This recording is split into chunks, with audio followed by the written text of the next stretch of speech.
my God, my God, my God, my God, my God, my God, my God, God, God, God, God. Welcome back to RustyJeep. Thanks for coming by. Haven't made a video in a little bit, but that's going to change because I'm under quarantine and I can start the project again. Today's project and the next couple videos is going to be basically focusing on redoing the floorboard and some sheet metal on the Jeep. Now, I am not a professional welder. I am not a professional mechanic. I am learning as I go. I've been looking at the floorboard for a while. I got a replacement pan already, and I'm not going to be able to do a butt-to-butt joint because I'm just not that good, and structurally I don't think it's going to be as sound as if I overlapped it a little bit.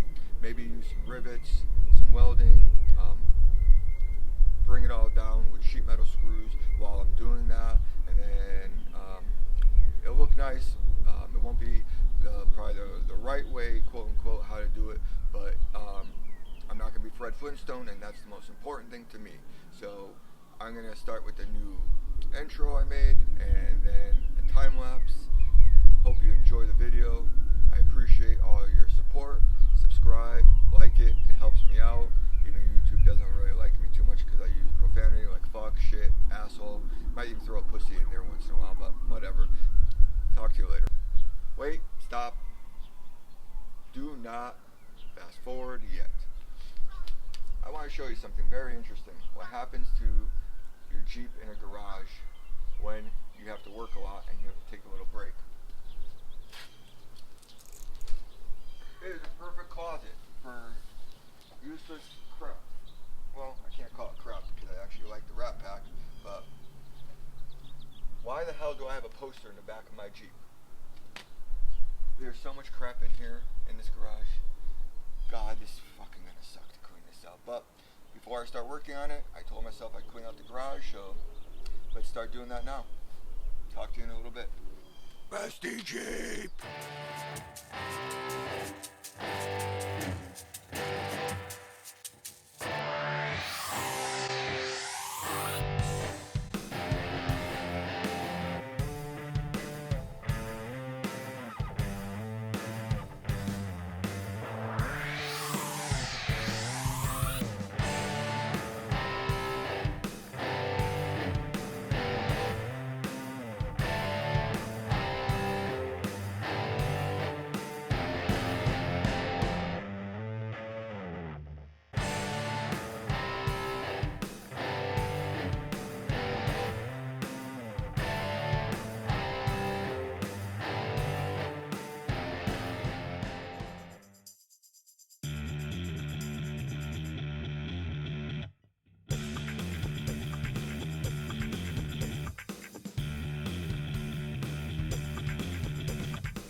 Garage is clean. I have not started the Jeep in many months. I think the battery's connected. Let's see. The battery is connected. I did make a video about my push button starter. I am in neutral.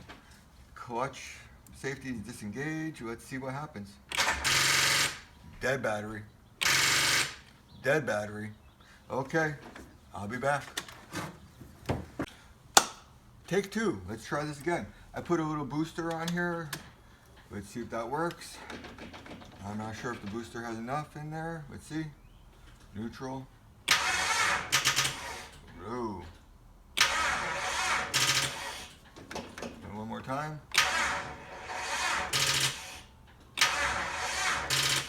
Okay, nope. Okay, we're back. I boosted the battery a little bit with the Genius booster. I guess 6 months without, or 5 months without starting the Jeep was a bad idea. What we're gonna do is see if she starts over now. And pull her out and take a look at the floorboards. Okay, let's see what we got here. Neutral. Not too bad.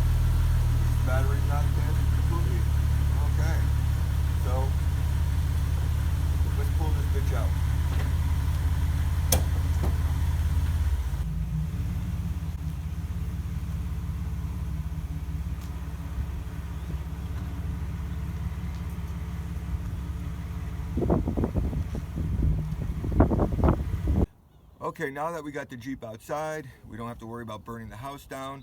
I'm gonna go over a couple things with the pan. Let's take a look at this real quick.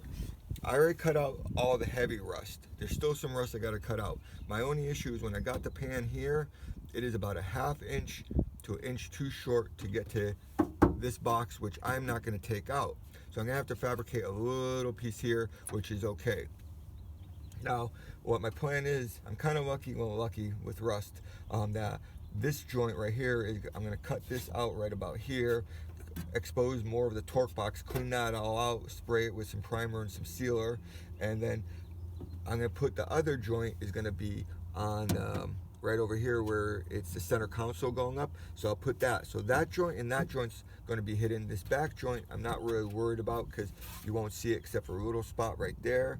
The biggest joint that is going to be exposed from underneath is going to be in the front. And what I'm going to do is I'm probably going to overlap that, and then from outside, from when I take the body off the frame, then I can actually get to it, sand it from the other side and weld it, and then both sides will be welded and it'll still have some more support and it won't have to be super perfect. I'm gonna get the pan now. The pan I kind of taped out already where I'm gonna cut, so let's go in here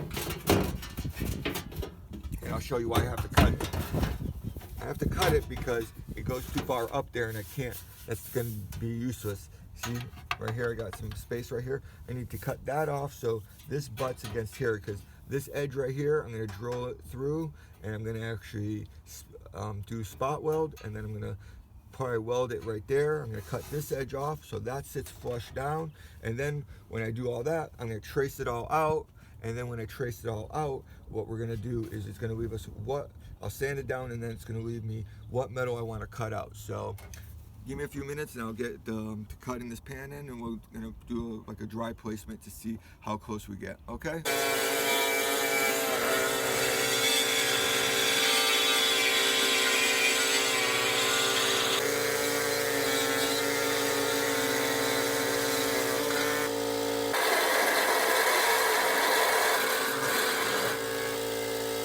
Okay, I am back. I cut the floor pan, I trimmed it up, and if you can see right here, it is sitting nice and flush against everything. I'm gonna pull this out in 2 seconds. A couple things I did notice, I had to clip this edge more. I cut it up here. I'm worried about this corner here. I told you that I'm gonna have to weld something underneath here, and I figured after I'm done, I'm gonna actually either seal this right here, or put another piece of metal and weld it all together. I'll see how my welding progresses, just because I don't know how good I'm gonna be able to weld. Now I'm gonna take this pan out. I wanna show you some stuff.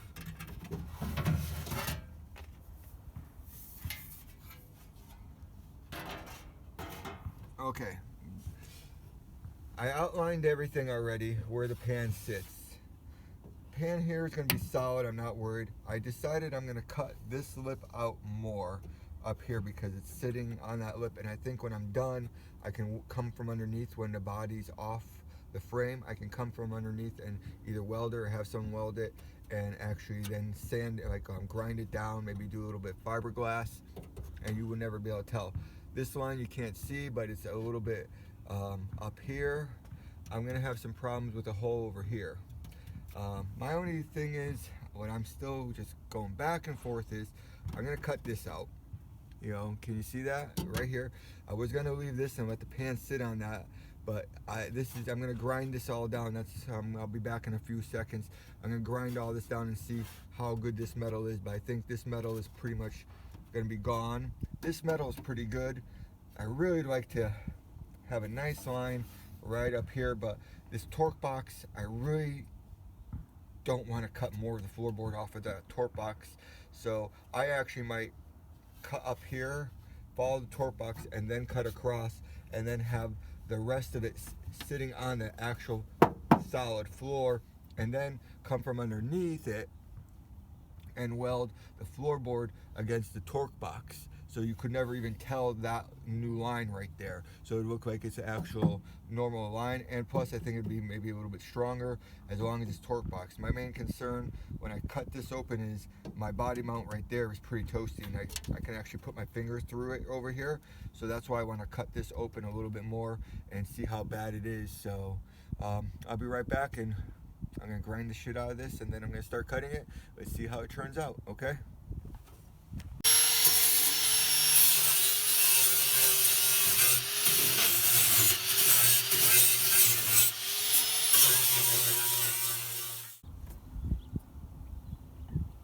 We're back.